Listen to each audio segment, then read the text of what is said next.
So Dan, how did you get started in UFOs? What sparked your interest? What was the first thing that you can remember that happened to you that made you, ponder the question? Well, I was born in July 1952, and I guess about maybe when I was 8 years old, I found a magazine, a Life magazine, with a picture of the UFOs from that sighting on the cover, with a big inquiry. What are these UFOs? And so that kind of started it as a kid, and I asked my parents about it, and they actually couldn't tell me what they were because they didn't know. They knew there was some mystery there. Then I saw The Day the Earth Stood Still as a kid, and I mean, that was a film that directly related to maybe some of the motives for visitations from other planets. And it certainly seems accurate today if you look at the way mankind in the last 100 years has basically started to turn this planet into a cinder. 3-4 holes in the ozone layer because of industrial production around the world, nuclear testing, wars. I'm just sure, just in theory, if there were another species in the universe monitoring us or near us, they would be very interested in what we're doing to this planet, to this planet's atmosphere, and to possibly neighboring bodies. So there would be a concern there. And I think that in terms of the extraterrestrial machines that are coming and going, that may be a part of their motivation. We've just had a rash of sightings all over the planet, and we've got Iran and Turkey and Mexico. I mean, it seems like we're being invaded by UFOs. Let's talk first just about what's actually happening out there.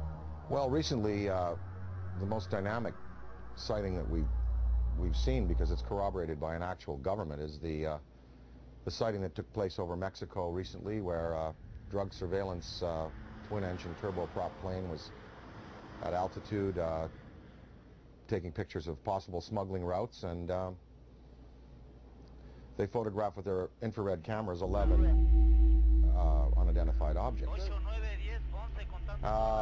Some of them were in pairs and in threes, and of course, these were objects that couldn't be seen by the naked eye, but were visible on the infrared cameras. Well, the United States Air Force, after the news appeared in America, and it was covered on CNN and Fox. The footage was shown on Fox.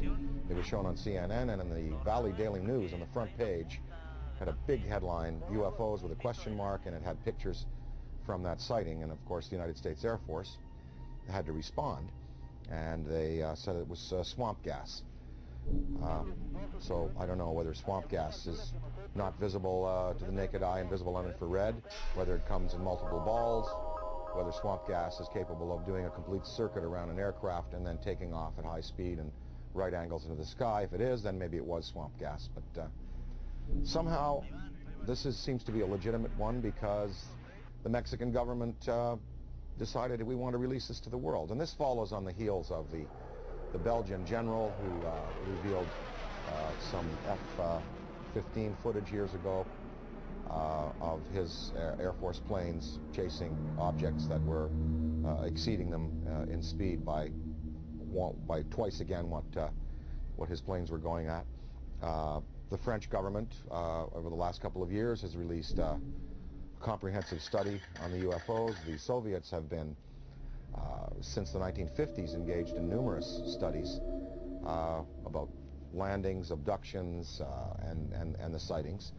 So we do have legitimate government inquiry going on, and in fact, as anyone in the field knows, the United States government for years has been covering this issue because they were compelled to cover it, because of Ken Arnold's sighting, because of the sighting over Washington in July '52, just after I was born, the famous shot of the V-shaped lights over the Capitol and over the Coast Guard station.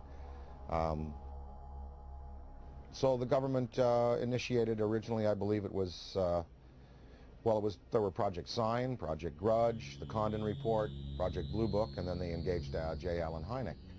So the French, Belgian, Mexican, Iranian, and Turkish governments are not the only ones who address this issue. Our good old USA government has, in fact, seen the necessity to put people's fears or concerns at rest, and As anybody in the field knows, these studies went on, and these studies revealed that, you know, most of the sightings could be explained through conventional means, as either hoaxes or weather climatic things, but many of the sightings were unexplained.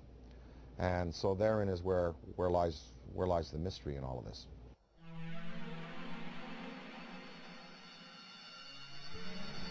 Dan, what do you think is the significance of UFO technology? I mean, obviously, these guys, extraterrestrials, can come from one star system to another and visit Earth. I mean, recent headlines on CNN are talking about, and BBC, that we're going to run out of oil in 2026. We've got to get on to a better technology. I mean, to be able to go from another star system to Earth, obviously they have the answer. Well, the presence of these obviously intelligently controlled machines tells us that we are dealing with beings who have anywhere from 1,000 to 1 million to 10 million to 1 billion years advancement in technology on us. So you've got to figure that look what happened in the last 100 years. We have the Wright brothers at the turn of the century taking off in basically a fabric and wood aircraft. By 1969, we have lunar expeditions. In the year 2004, we have massive airplanes being built out of alloys and graphite, and this big ship that Airbus is building, the new Boeing plane. So in 100 years, from fabric and wood, we've come to, you know, advanced metallurgy, fuel use, and propulsion in just 100 years. Imagine what a culture could accomplish in 1,000 years, or 10,000 years, or 1 million years, or 1 billion years. It's not inconceivable that you have intelligently manufactured and controlled machines that can not only traverse great distances in space by mastering gravity and the time-space continuum, but also the interdimensional travel that might be possible. Many theories now purport that there were not only 4 dimensions at the creation of the entire multiverse 14 billion years ago at the time of the Big Bang. There were 11, maybe as many as 21 dimensions. So some of these beings may be coming from an extra-dimensional place. I mean, and you know what it says is that these technologies have been harnessed, and that it's possible to use other fuels that don't rely just on simple combustion. And you know, there are many theories. I mean, some theories are that the military already knows about these forms of propulsion and lighter than air vehicles, or metals that can be vibrated to a certain point where they become light waves, photons. But they're not telling us. They're not going to reveal that, obviously, to us, and we just have to keep the search going. So I think that you know, it's incumbent on us as a race on this planet to begin to find alternatives to the fossil fuels, but we're just not doing it fast enough. Has probably been the greatest and most successful cover-up in the history of the world. UFOs are as real as the airplanes that fly over your head. That is my unequivocal conclusion. Oh my God.